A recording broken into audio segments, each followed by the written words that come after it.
Okay, so we're almost at 12:05, so I'm going to stop share so I can see all of your lovely faces in our gallery view here. I just want to welcome everyone to this space. If you've uh, been to one of our sessions before, welcome back. And if you're new here, we're so happy that you've joined. So today's session is, excuse me, sorry, I'm just pulling up my notes. Today's session is presented as part of our free Hope series, Healing Online for People Everywhere, which we created to support the resilience of our global community through social emotional arts. Each workshop offers a supportive space for connection, healing, and empowerment as we navigate the changes in our world. We're grateful that you're all here to create, learn, and grow together as a community. And I'd like everyone to welcome Julie to the space. Julie today is facilitating When Hope Collides with Chronic Illness, Self-Compassionate Coping Through the Arts.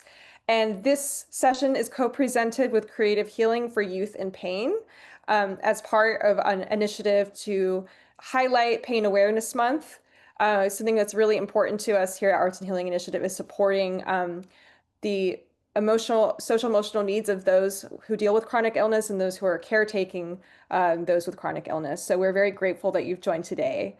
I see in the chat we have some more responses. Thank you so much. Thank you, Rebecca and Megan.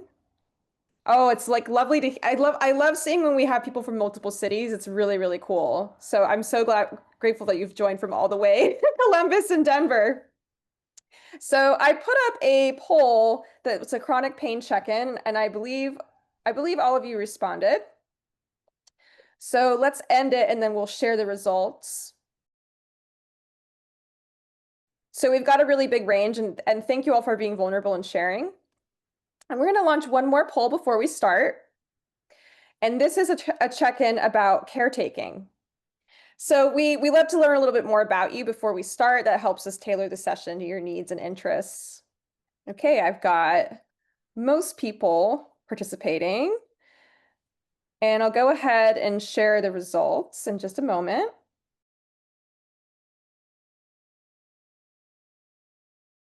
So we're about 50-50 here. So this is a really diverse bunch. Okay, great. I'm really excited to get to know you a little bit. And before I hand things over to Julie, I have some housekeeping. So I want to introduce myself. I'm Jessica Fuquay, the programs manager here at Arts and Healing Initiative. And I'm really here as a support for you during this session. If you encounter any issues like tech trouble, internet connectivity, or having trouble doing an activity, you are free to reach out to me via the chat at any time, and I'll try my very best to help you address the issue. I'll also be here monitoring the chat and bringing any questions to Julie's attention. And then we would also like to begin by acknowledging the Tongva Nation, on whose home and land the unceded territory of Los Angeles resides. As we are reminded of our environment's vulnerabilities, we hold respect and gratitude for the Tongva people who still consider themselves the caretakers of this land. By their example, we are reminded of our responsibility to our planet and to one another. Let us reflect on and honor with gratitude the Indigenous communities of past and present on whose land you're joining from today. So we'll just take a moment to read and reflect.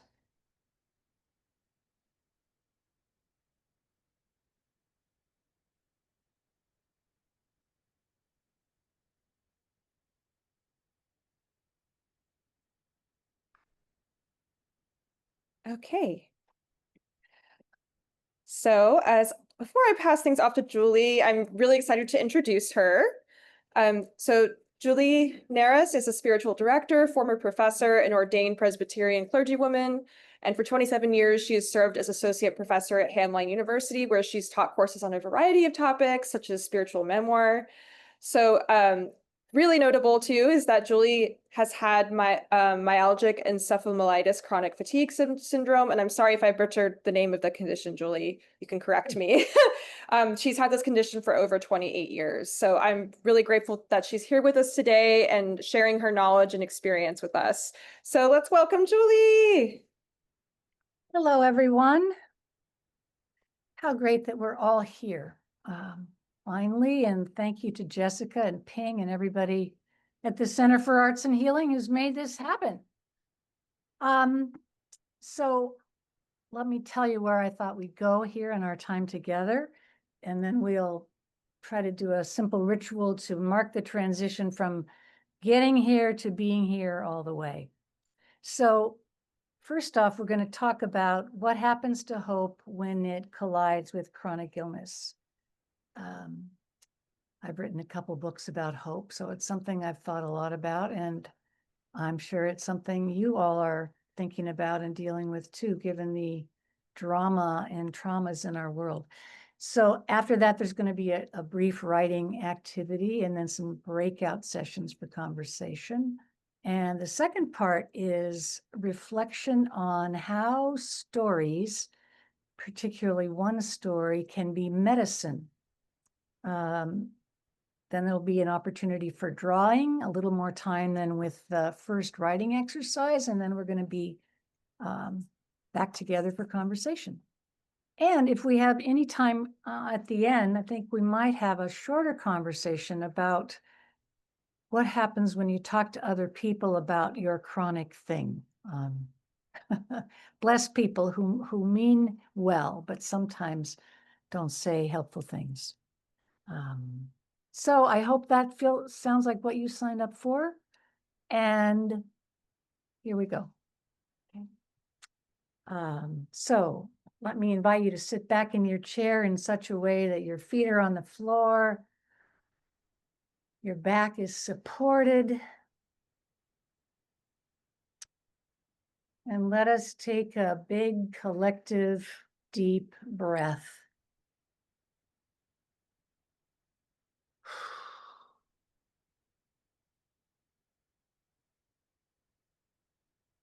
Allow your body to slow down to the rhythm of your breathing.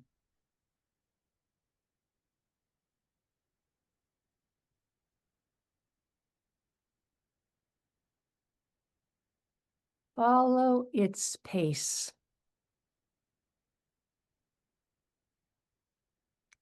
Draw your awareness to the rising and falling of your breath in your chest.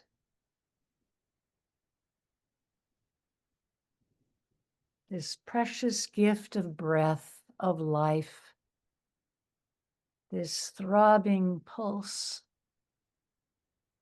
is what we all depend upon.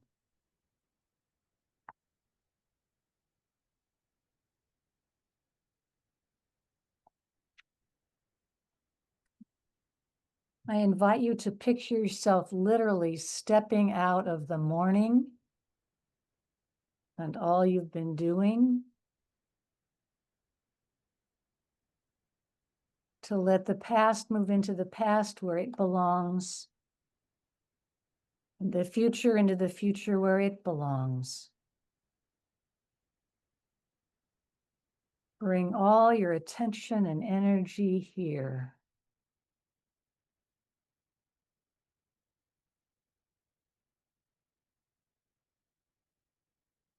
Let us settle into our bodies.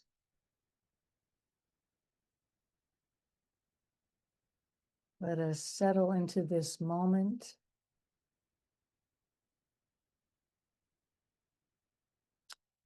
Be like muddy water. When the heavy sediment of thought and emotion settles to the bottom of the lake or the stream, the water becoming clear.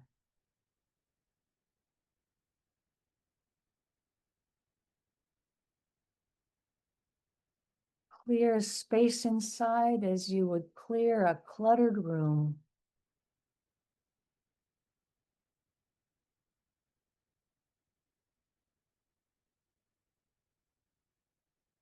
Let go the projects, the people, the problems and plans that have engaged you today. Becoming as available as you know how to be. Trusting that each one will receive something that will be strengthening.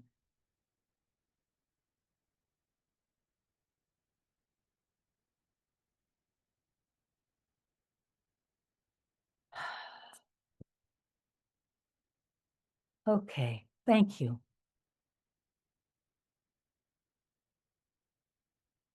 Well, let me get the ball rolling here with a few thoughts on this subject of hope. You know, having written 2 books about it, it's probably not surprising that it's not infrequent that somebody listing the terrible things that have just happened in our world or in our country that day will put their hands on their hips and say to me, okay, so you're the hope person. What do you have to say to us? And by the way, is there a through line in all that stuff you wrote about hope? And I say, actually, yes, there is. And it's deceptively simple. Hope is related to help. Sometimes it's just that direct. If there's hope, if there's help, there's hope. And if there's no help, hope dwindles, withers, and sometimes even dies. This has everything to do with chronic anything, chronic illness, chronic pain, chronic emotional burdens. But if there's help, however small, however subtle, in whatever form, it helps. So on a related note, in the days after 9/11, I found myself asking friends, parents, teachers, clergy I know, what they were saying to little kids who knew their parents were upset. And almost to a person, they said something that Mr. Rogers suggested, which is this: look around for the helpers. There are always helpers somewhere. You just have to look for them. Minneapolis, the beautiful, beloved city that I live in, is reeling from unchecked gun violence. As you know from the news, there was a shooting at a Catholic school while children and other community members were at Mass praying on the first day of the new year 2 weeks ago. The gunman killed 2 children and seriously injured another. And it also injured 7 adults who blessedly are doing fine. But the call went out immediately for blood donors. 1,700 people responded in the first 2 days by showing up at blood banks. The call also went out for therapists and counselors who were trained to deal with trauma, and over 400 stepped forward to offer their help for free. This does absolutely nothing to change the sickening horror that is still echoing loudly in our city and in this community. But because there are so many helpers here, it does make me glad and proud to live here. So, of course, this relates to anything chronic. If there's help, there's hope.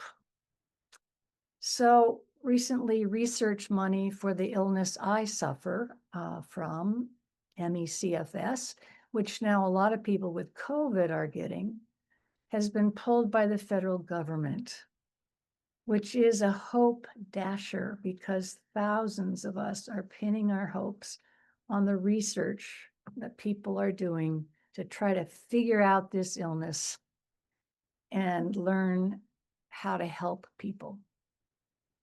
Bottom line, as the body goes, so goes hope. And often in my own experience, it's not just one thing that sort of breaks the camel's back. It's the too muchness of something or the too longness of something. It kind of gains momentum and sends hope to the sidelines. Pain, fatigue, emotional burdens, or distracting symptoms to just gnaw away at you over time. Those of you who suffer from something or other know this. Those of you helping others who are suffering know this. So I'd like to pause for a minute to praise coping. COPING, coping. which is not just the province of the sick, right? I mean, it's the plain but necessary staying power to stay in life and keep going forward. You'd like to think that we all would like to think that we're progressing, that we're thriving, but sometimes we're coping, which is a way of struggling vigorously with an adversary. It's the capacity to contend with a tough situation. It's the only way hope can stay alive.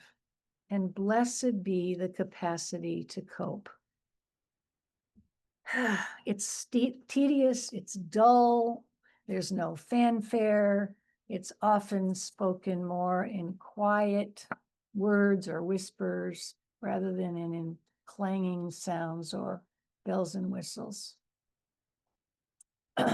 So, coping, blessed be the capacity to cope. Also, I want to hasten to say something right off the bat, which is that hope is not the same thing as optimism. Now, I mean, there's nothing wrong with optimism. Who doesn't prefer an optimistic person to somebody eager to rain on everybody's parade? It can provide really the essential energy necessary to move forward. But sometimes optimism denies the tragic sense of life. And for hope to be truly hope and not magical thinking or illusion or pretending, it has to have its eyes wide open and embrace life whole. Marge Piercy said it this way. Maybe you know the American poet Marge Piercy. We have to embrace the bitter, the sour, the sweet, and the salty, and be glad for what does not hurt. That is in her book, The Art of Blessing the Day, in a poem with the very same title, The Art of Blessing the Day. The challenge is to embrace the bitter, the sour, the sweet, and the salty, and be glad for that which does not hurt. Okay, but let's move back to hope here.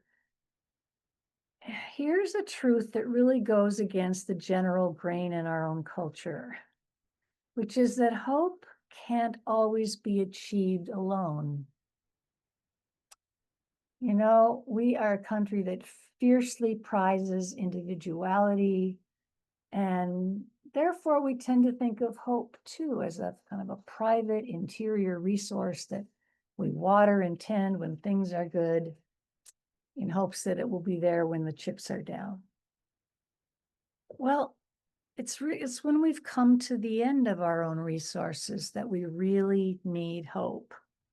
So in fact, it's in some way an act of the human community, whether that community be a family, a group of friends, a faith community, a client and a therapist, or just two people struggling together. People develop hope in each other, hope that they'll receive help from each other. It's about relationship. And you know this, there's just nothing like somebody witnessing the situation you're in.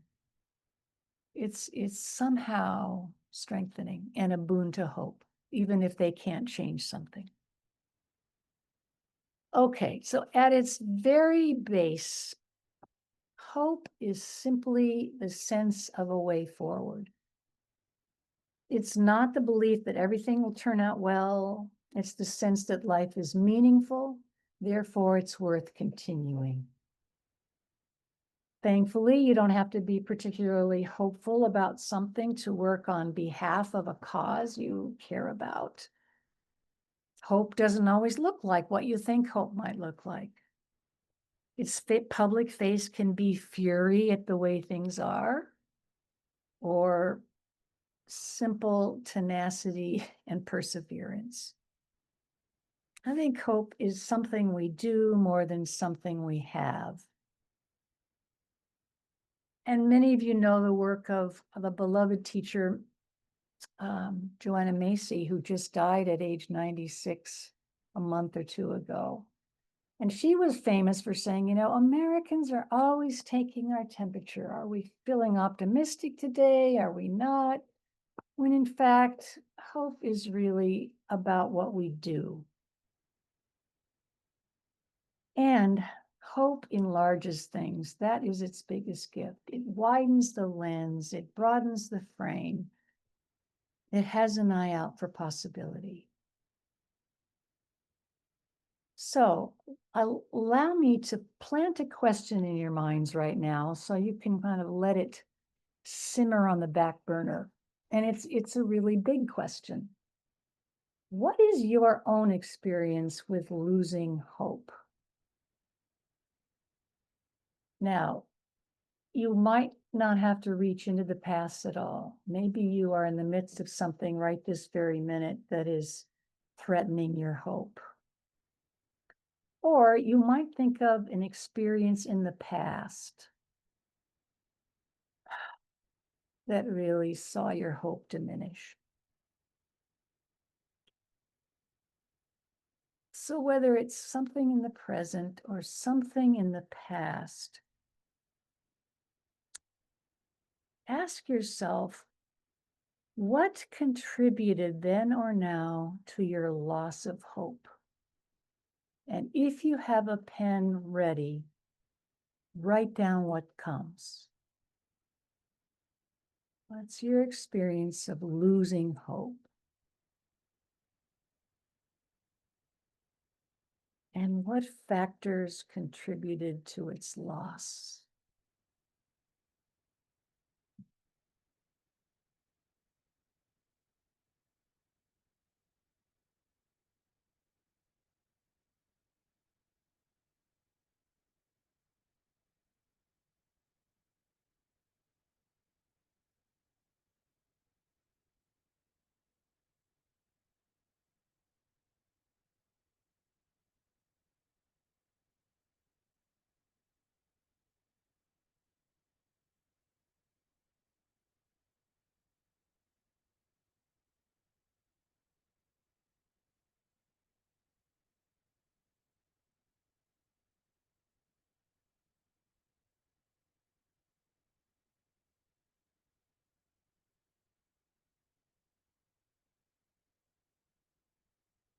You might be in the thick of a challenge right now that makes it difficult to answer the second part of the question.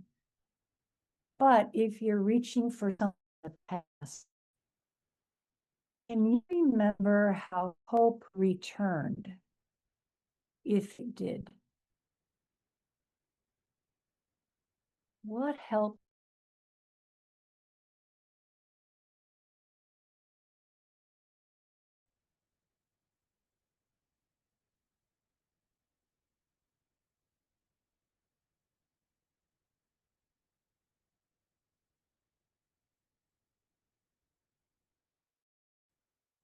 It was a bunch of small things. Maybe you found a medication or a supplement that helped. Maybe a support group helped. Or time sort of even things out.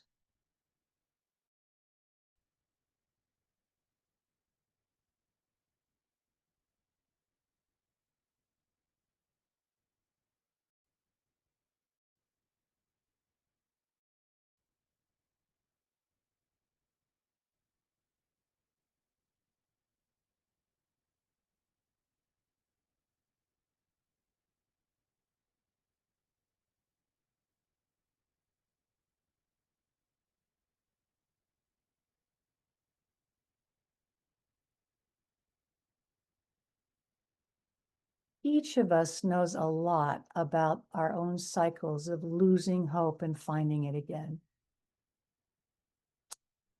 And maybe we could say that we sometimes trip and fall into the same old holes, that we get going with stinking thinking, as they say in AA, mindset gets into a funk. We get into black and white thinking, all or nothing. But probably each of us could write a book about this if we really did mine our own experience. So in my own early days of with chronic illness, I experienced a lot of fear and panic. So as I was trooping in and out of the offices of countless doctors and healers of all stripes, and no one had an answer for what this was or how to find help, hope backed up against the wall and it was reduced to hope nots. I hope this is not a brain tumor. I hope this isn't MS or lupus or Lyme's disease or something worse. If only I could bar the door and keep this intruder out. Maybe that's an example of coping, backed up against the wall. Of course, there was bargaining too. I wondered how could I just diffuse the enemy that had taken me hostage? And it really did feel that. Could be lulled to sleep, bribed, or threatened somehow. You know, it's kind of odd, but as I think back to it, I just fought fiercely the idea that this could be something chronic. That just felt like a bad word to me because it seemed then like it would be forever. It would be, a non-negotiable long-term sentence, like a lifetime condition. And nobody wants that. I just wanted to shimmy out of that cage however I could. And in retrospect, I think there might have been some shame around that too. Maybe some of you can relate to that, which is such a sad thing, as if we don't have enough to deal with something chronic, let alone with shame piled on top. Anyway, at some point, I had the image of being in the same space as a Bengal tiger. And this was long before I've ever read or watched the movie, The Life of Pi. Remember that great book by Jan Martel? It lunged at me all hours of the day and night, roaring, groaning, barking, and I had no choice but to observe its habits, take note of its behavior, and watched what stirred its rage. Like it or not, we were in the same boat and we had to accommodate each other. So as the illness gathered steam, the tiger said to me in countless ways, "You shut up, I'm the boss here." It took years to determine that its bite wasn't lethal, but it sure felt like that for the first few years. And this isn't exactly strangely helpful to land on this image of a disease as a beast. Why? Well, I think because it gave me a way to hold what was happening. It gave expression to my feelings and to my general experience. And as you all know, this is what poetry can do. This is what art and music and the written word can do. Somehow it helps you carry suffering, right?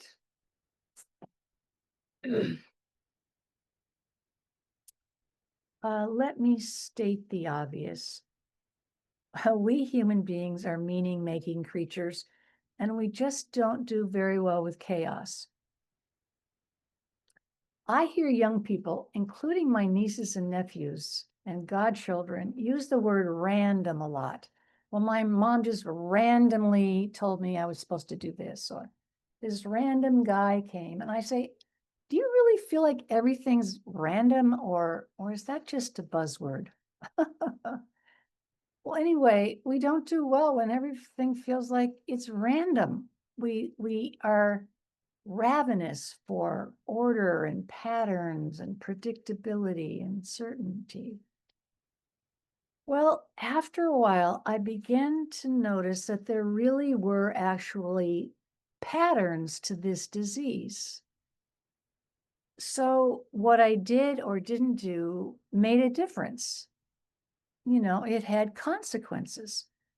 And when that first book came out, Apprenticed to Hope, this guy from Augsburg Fortress Publishing was working on the edits. And he said, well, I don't think this line about finding patterns, really furthers the narrative. I said, oh, no, no, no, no. No, you don't understand. It makes every difference if there's some kind of pattern. Okay, he said, and he kept that in the book. There was a cause and effect dynamic. If I sat down between things, things got better. If I only sat up for an hour and then lay down, then things got better. So hope inches back when that's the situation. And this brings us the tiger image to the healing power and the really incredible wisdom of the human imagination, which I have come to think of as one of the greatest powers of our knowing mind. It's just a wonderful partner to have. I want to say more about that in a minute, but well, maybe I'll say this now. If any of you know German, which I do not, the German word for imagination has three parts. Ein, E-I-N, which means one, Bildens, B-I-L-D-U-N-S, which means power, and Kraft, K-R-A-F-T, Ein Bildenskraft, the power to hold into one. That's what an image can do. It can hold complexity together. That's what our dreams do, right? So not long after the Bengal tiger image emerged, I had a dream in which I was in a bumper car ride at the county fair. Have you all been in a bumper car before? Or kind of the general theme? Once you get a little bit of momentum going, boom, you get hit from another direction. So you can't really get much momentum going.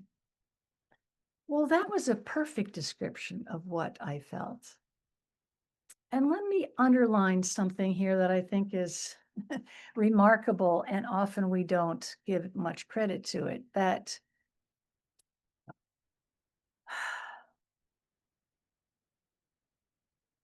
how to say this?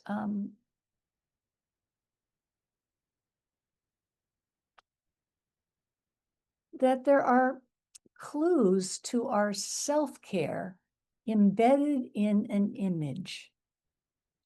Okay, how would you support somebody who's in an endless ride in a bumper car? Well, you'd get some mattresses or towels and blankets and padding, something to help cushion the blows. The third metaphor image that came up sometime after that happened when I saw one of those trucks that's transporting plates of glass, right? You've all seen trucks like that. They have kind of a metal carrying case with plywood on either side and big red lettering that says fragile. So exactly, I felt like a pane of glass that could shatter at any moment. Health was really that delicate, and it required the same level of attention and care needed to transport fine pottery or glass.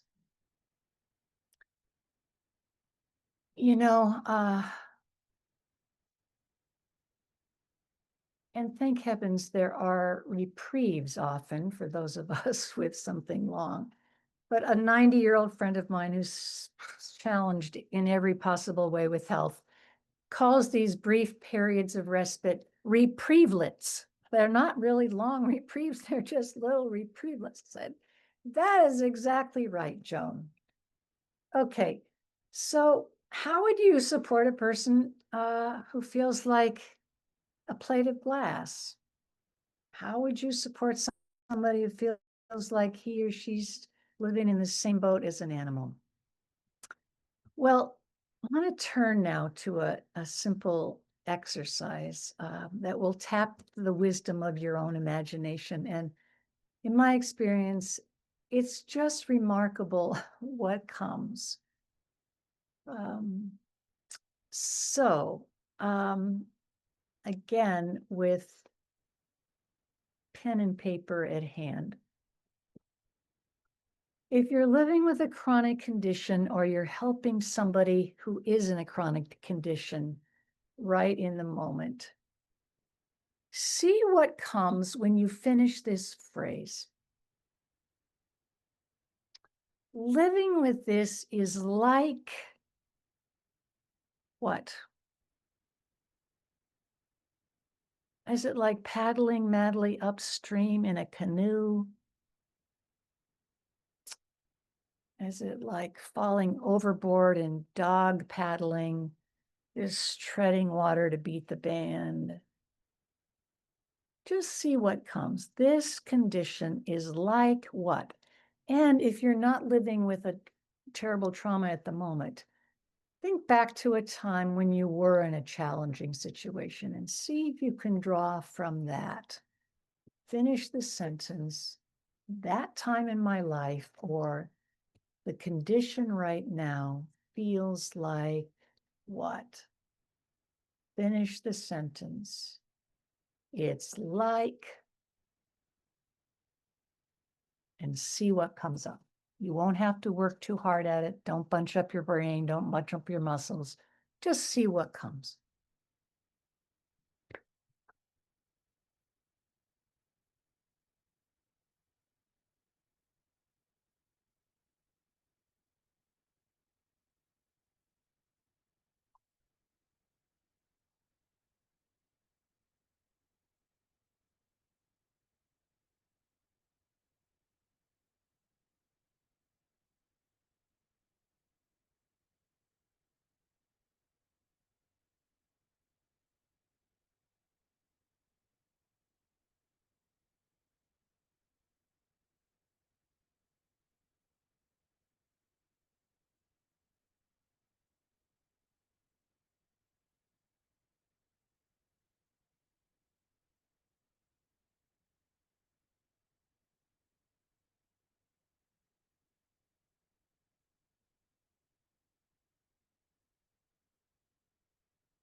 If nothing is coming at the moment, worry not. It might come tonight or tomorrow or sometime in the future. If something did come, ask yourself whether there might be clues to self-care embedded in that picture, that image, that metaphor.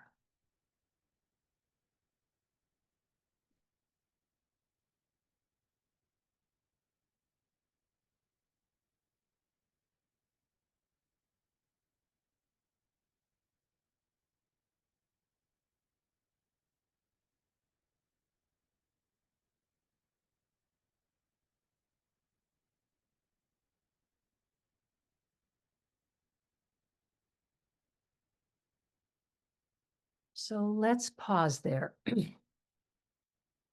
We are richer for having everybody's voice in the conversation. So Jessica is going to break you into small groups for about 8 or 10 minutes, a little less maybe, so that everybody can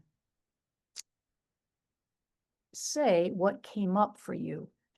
My experience is that these metaphors are most poignant if you don't editorialize or add or subtract or comment. Just, speak it out. This chapter in my life, this stupid illness is like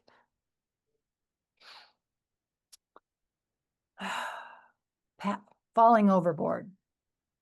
And then we'll come back and pull some of our collective wisdom and shift to the second part of our time together. Right, Jessica? Yes. Okay, we're going to be in breakout rooms of about 3 people each. And we'll have, I think, one person left, so I think we'll have a group of 2, if that's okay. All right, I'm going to go ahead and open the rooms, and we'll let you know, we'll give you, a little warning when time is getting close. Want to tell you I'm really enjoying this and Oh, hearing what you're good. saying. And thank you, Jessica and Ping and Arts and Healing Initiative. So yeah, that's a really big word, hope. And I really like what you said about that you bargain and then things go to the hope nots. Yeah. So I just wanted to share that Good. that really resonated. Did an image come up for you to finish the sentence this time, or that situation was like? No, no, what about, yeah, I mean, just what I'm dealing with, it just, yeah, didn't come up, but just you Yeah. saying those words and, that we do go to the hope nots, that, yeah, so that resonated and that's what I related to. So appreciate that. Good. Hope is just not something we sit around and think about much unless we're losing it, I think, or, somebody we care about is short on hope, but certainly vital. Um, certainly vital. Have you participated in other events or led other events with arts and healing? Oh, no, I've never led any with them. I know they have wonderful events. I've participated, listen, watch before and yeah, wonderful program. But no, haven't been a leader for that. I've done other programs separate, but yeah, I thought this was such a wonderful topic and just hearing you, very calmly, say everything that you said and you know, and I like Jessica that you had the poll, just those 2 things and it's kind of strange to have to put our answers in there, especially where the things said about pain and different things a whole lot. Yeah. But yeah, and I guess that helps all of you see what the participants are dealing with and everything. But Yeah. but Julie, what you were saying about bargaining, I guess there's another word, negotiating, Yeah, there we go. also that came to mind. So That's a good word. I will, thank you. That's a different word than bargaining. I like that. Negotiating. It's more polite. Um, but bargaining's good too. That triggered the negotiating. That came to my mind when you said that. So thank yeah. you. Welcome back, everyone. Okay, I hope that was a fruitful conversation. Yes. Um, we're small enough that if anybody has something you think others might gain from, anybody want to give voice to something that came up before we shift here to our second part of our time together? No? Okay. All right. Julie, Well, yes. Julie, I would just say, not being in chronic pain, that exercise easily transferred to other things, just as an exercise or an activity. Yes. And I really appreciated the, invitation to let an image rise and just try to go with what popped into my head. Yeah. Mm-hmm. Good. And I thought and it took me somewhere I didn't expect. So I found it really useful. Thank you for that.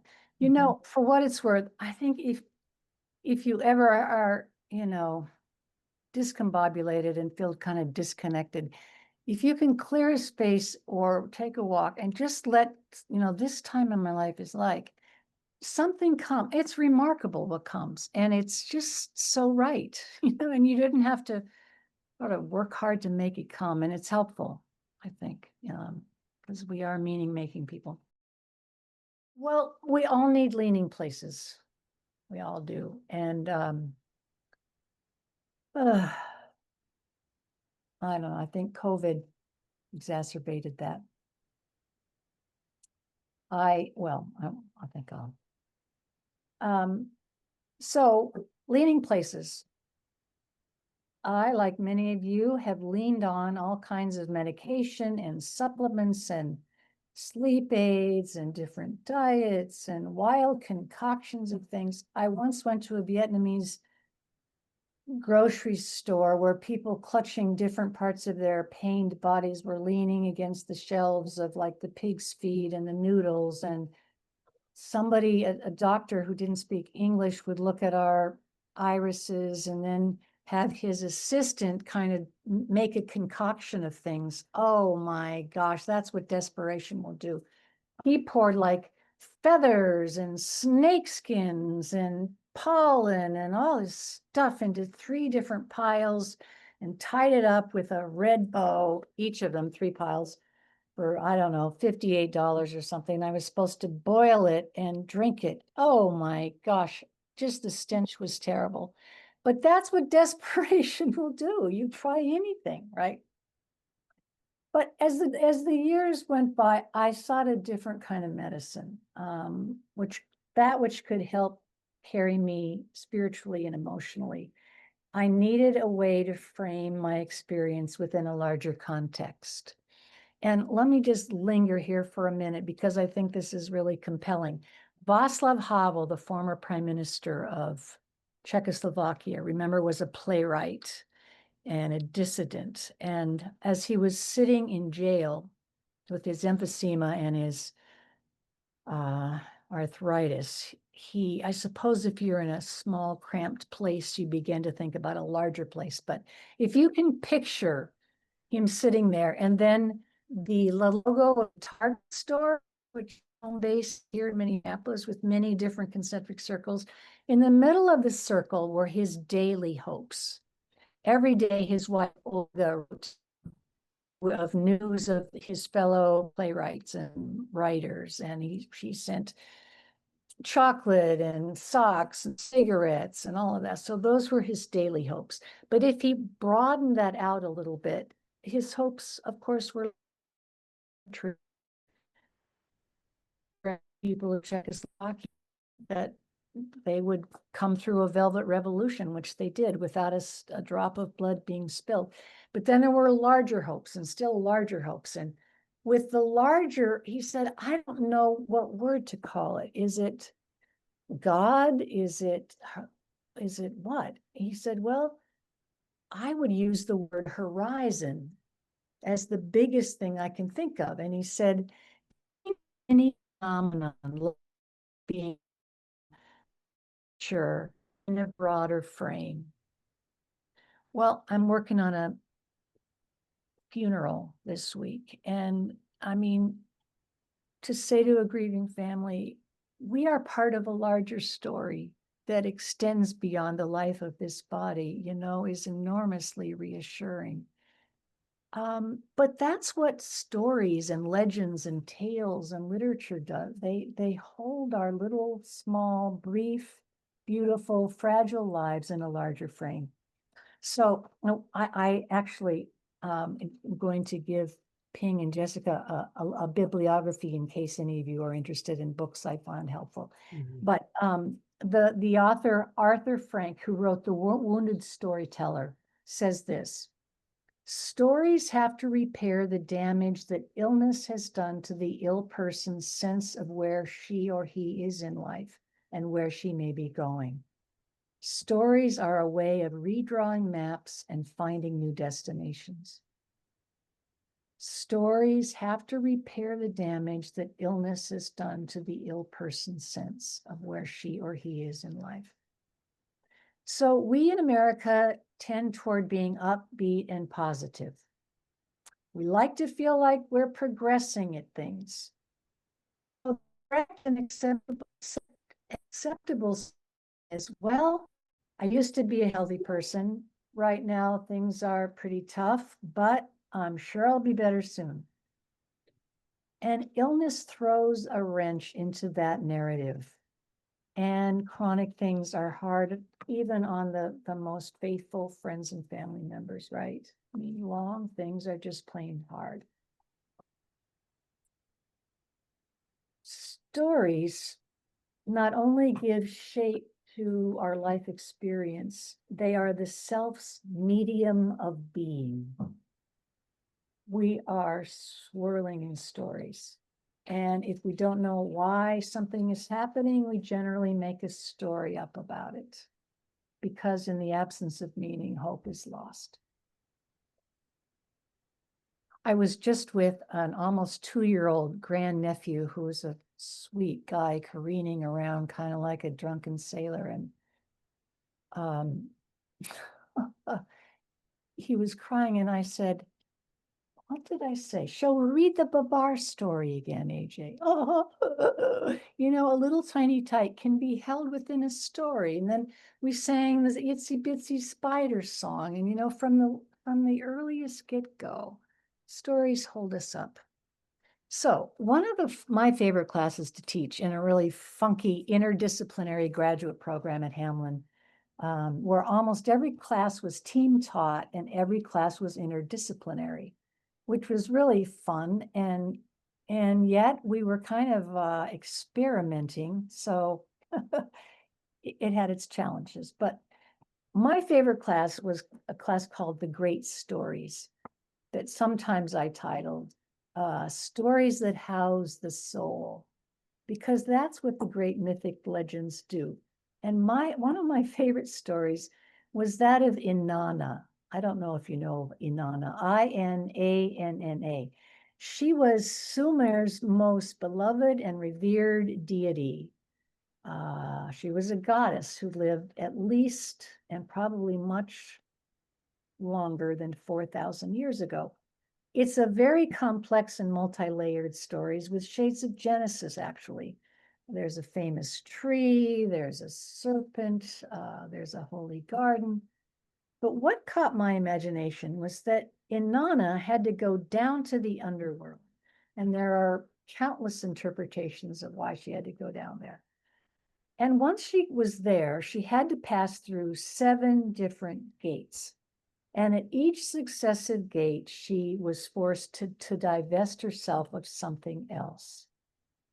First, it was her crown, symbolic of her nobility and majesty.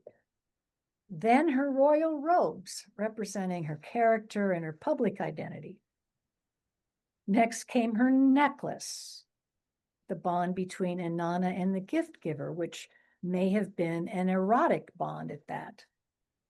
Then she had to give up her breastplate, robbing her of her defenses, and her lapis measuring rod and her double strand of beads over her heart.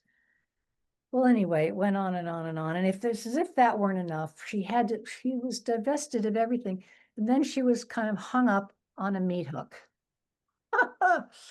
Doesn't get much worse than that. Well, not to be over dramatic about this here, but that's about how I felt, lying prone on the sofa on like year 5 or 6 with this stupid illness, grounded in another relapse. And I thought, you know what?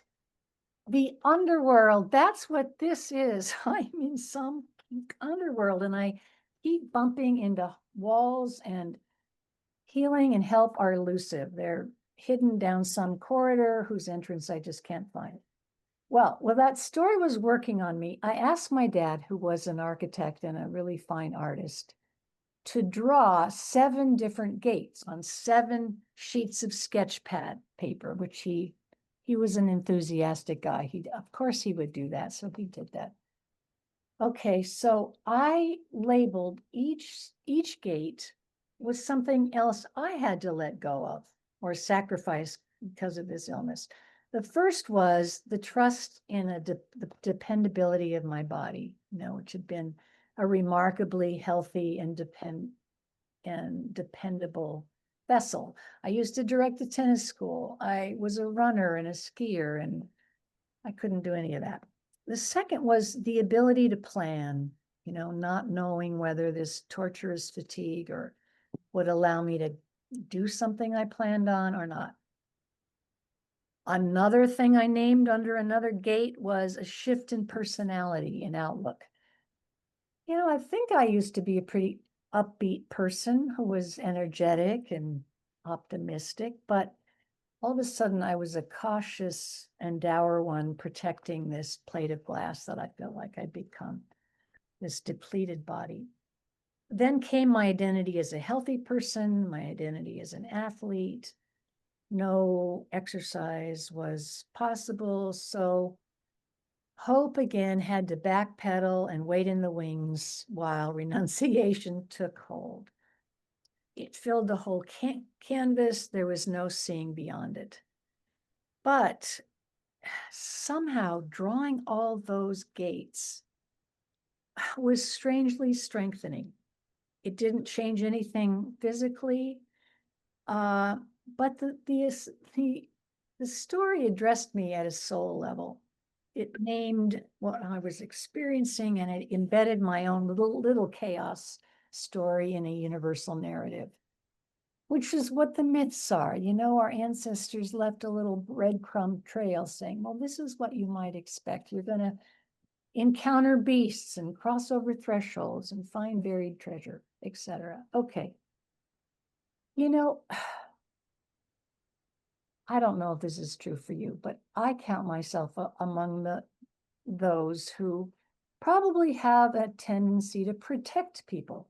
Oh, it isn't all that bad, you know, it's okay, it's okay. But no, that anonymous story said, no, it's not okay. I'm in my own hellish underworld here, and I'm losing things. Now, Jessica has been researching gates since this morning when I asked her to see if she could find a gate. She found a gorgeous gate, but it kind of looked like the gate to Buckingham Palace or something. It was really very fancy. Jessica, did you find a more rudimentary gate? I did. Okay, will you put that up? 1 second while I have to just zoom out of it. There we go. Oh, that's beautiful. That's lovely. Okay. Well, here's the invitation, friends. This is our artistic portion of the time. And oh my gosh, the time is moving. Okay, so you have a couple big sheets of paper, right? We're not going to have time to write 7 of them, but you know about having to divest yourself of something or some loss that really loomed large for you. Will you name a couple of those things under each of your gate? Now, you don't have to be a great artist, just draw a couple of them.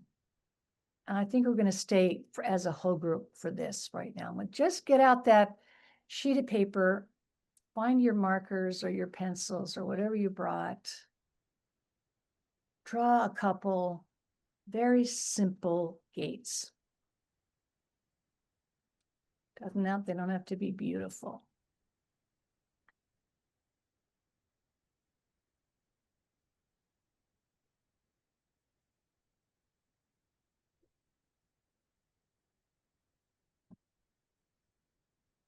And when you have 2 or 3 of them, or maybe one of you or 2 of you would rather just focus on one, that's okay too. Name something you have to sacrifice or let go of at one time or another. I saw somebody's hand raised. Okay, good.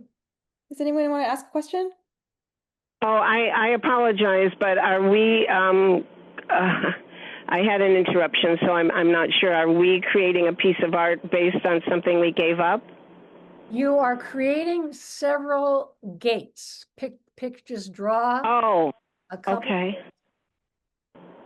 You choose the number. We don't have much clock time, unfortunately. Okay, so we're drawing gates that represent our analogs of what Inanna had to go through? Yes, exactly. Well said.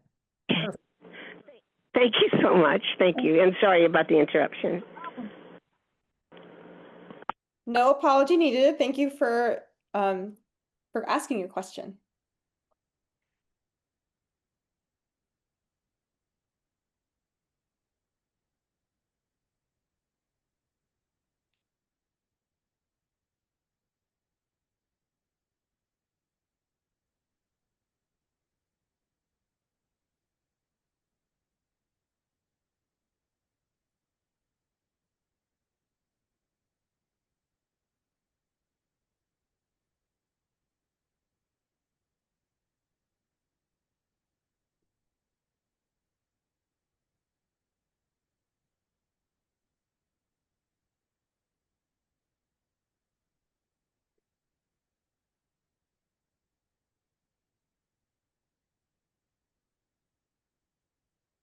Again, beauty is not the object, it's truth that's the object. Name something you had to let go of that was difficult to let go of.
Well, I realize it's, it's such a big question to give you here, but hopefully some things are kind of rising up in your awareness that you might want to come back to at some point when you do have time to draw, I don't know, more gates or steps, stairways, or whatever image appeals to you. But just for the sake of combining our collective wisdom here, let's just stay as a whole group for a few minutes and invite anybody who wants to comment on what came up for you.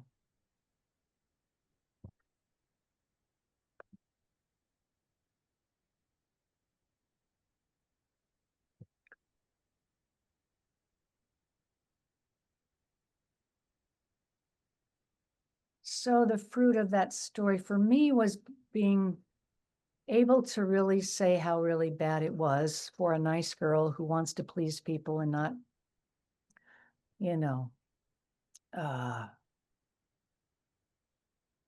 be a dour, doubtful person. But what came up for you, and is it helpful? Is there something in it that you can take with you?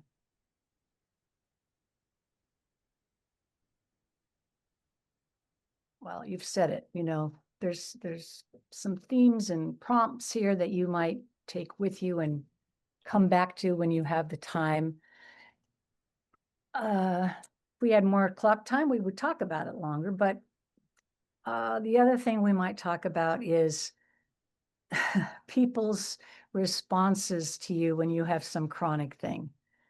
Nobody means ill, but of course, they're kind of unskilled things people say, like, well, good luck with all of this. Well, I'm not sure luck really has much to do with this, or, we're never given more than we can handle. And I said to, I wish I could join you in that belief. That is not my experience. Or, well, you had a good little stretch of reprieve last summer. Well, yes, I did, but and I was forever grateful for them. But that was 10 months ago, and it just didn't last. It's hard. It's hard for people. I had a client who was just died at 80, who had lupus, went through 40 some surgeries, countless procedures, relentless pain, and she said the wisest things, like, I'll hope for you, or I'll pray for you, the best possible thing that can be expected. Right. That's so we're all learners, I think, on how to be diplomatic and listen to other people when it's not easy to listen to them. But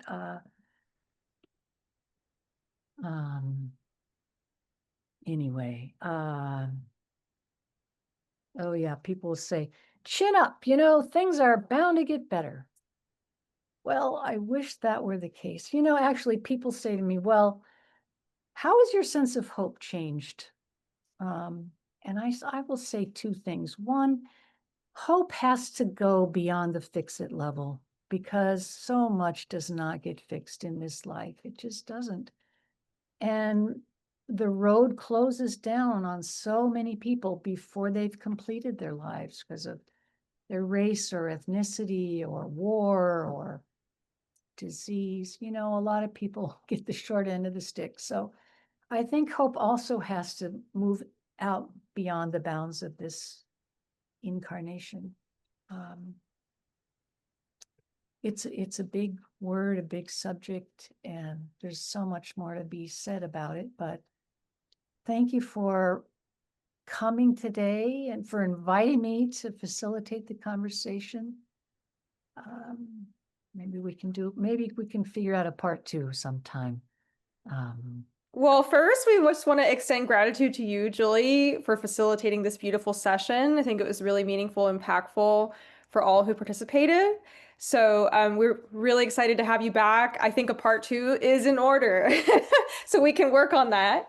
And I also just want to thank our partners, Creative Healing for Youth in Pain, who co-presented this workshop, and then also thank the Los Angeles County Board of Supervisors and the Los Angeles County Department of Arts and Culture, and Creative Recovery LA.